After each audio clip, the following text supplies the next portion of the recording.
ભાઈનો જે કેસ છે 2023ની સાલમાં ફોરેસ્ટના જે કર્મચારી છે એમણે અન્ય કોઈક જે વ્યક્તિ હશે એમણે ફોરેસ્ટની જમીન ઉપર કંઈક ઇલીગલી એમણે વાવેતર કરેલું હતું અને એ વાવેતર દૂર કરેલું હતું ફોરેસ્ટના કર્મચારીઓ.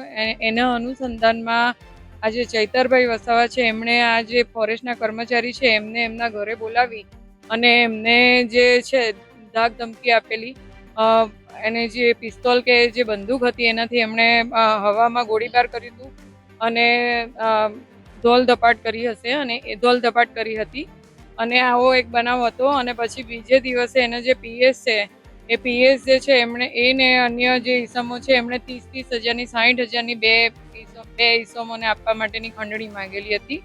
એના અંગેનો આ કેસ હતો અને આ કેસમાં આવી રીતના અહીંયા નામદાર એડિશનલ ડિસ્ટ્રિક્ટ એન્ડ સેશન જજ સાહેબની કોર્ટમાં એવી હીરપરા સાહેબની કોર્ટમાં ચાલી ગયો. અને આમાં શરૂઆતમાં ડીજીપી શ્રી જે ગોયલ સાહેબે ઇનિશિયલ એમણે આ ટ્રાયલ ચલાવેલી હતી અને ત્યારબાદ એમાં જે સ્પેશિયલ પીપી છે નાયર સાહેબ એમને અગાઉની કાર્યવાહી એમણે ચલાવેલી હતી અને આ કાર્યવાહી ચાલી જતા આજ રોજ નામદાર કોર્ટે 7 વર્ષની કેદની સજા અને 25,000 રૂપિયાનો દંડ જાહેર કર્યો છે. અને તમામે તમામ 5 જે પુરુષ આરોપી છે અને 4 સ્ત્રી આરોપી છે તમામને રાજપીપળા કોર્ટમાં આપણે રાજપીપળા જેલમાં આપણે જ્યુડિશિયલ કસ્ટડીમાં લેવાનો હુકમ કર્યો છે હાલ. અને એમાં અરજી આપવામાં આવી છે કે જિલ્લા ટ્રાન્સફર માટેની અરજી પણ હાલ આપી છે, કારણ કે આ જે મેટર છે એ મેટરમાં જો અહીંયાની જેલમાં રાખવામાં આવે તો અહીંયા નર્મદા જિલ્લાનું જે વાતાવરણ છે એ એમાં તકલીફ પડે એમ હોય. અધર ડિસ્ટ્રિક્ટમાં એમને ટ્રાન્સફર કરવા માટેની અરજી પણ આપી છે.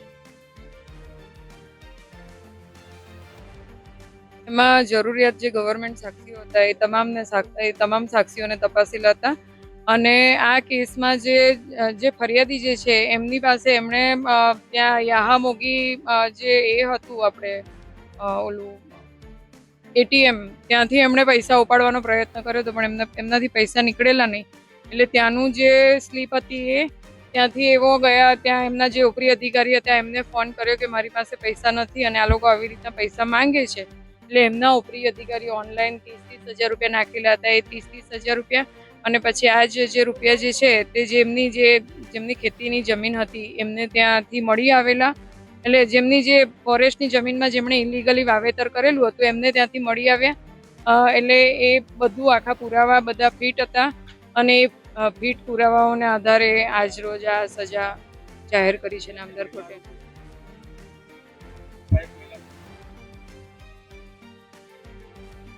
એમાં જે મહિલાનું જે બાળક છે એ બાળકને સાથે લઈ જવા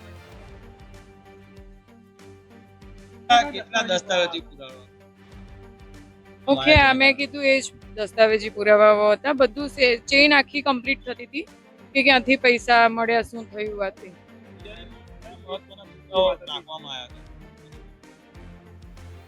જે સજા માટેના ગ્રાઉન્ડ ઉપર આવતા મુખ્ય જે મુદ્દાઓ હતા એ જે 1 વર્ષનું એમણે પ્રોબેશન લઈને એક ગુનામાં એમણે મુક્ત થયા હતા. 1 વર્ષનું પ્રોબેશન એમણે લીધું હતું.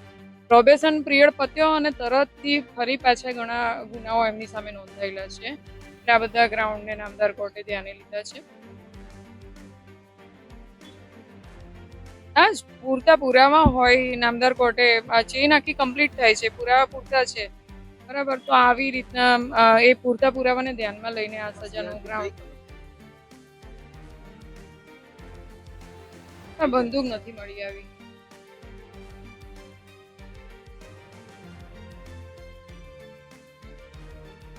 એમના તરફથી એ જેમનું અત્યારે શું બેકગ્રાઉન્ડ છે, અત્યારે મતલબ ફેમિલી બેકગ્રાઉન્ડ શું છે ને બધી એમને એ અમારું જે આ પરિસ્થિતિ છે એ પરિસ્થિતિના આધારે અમને ઓછી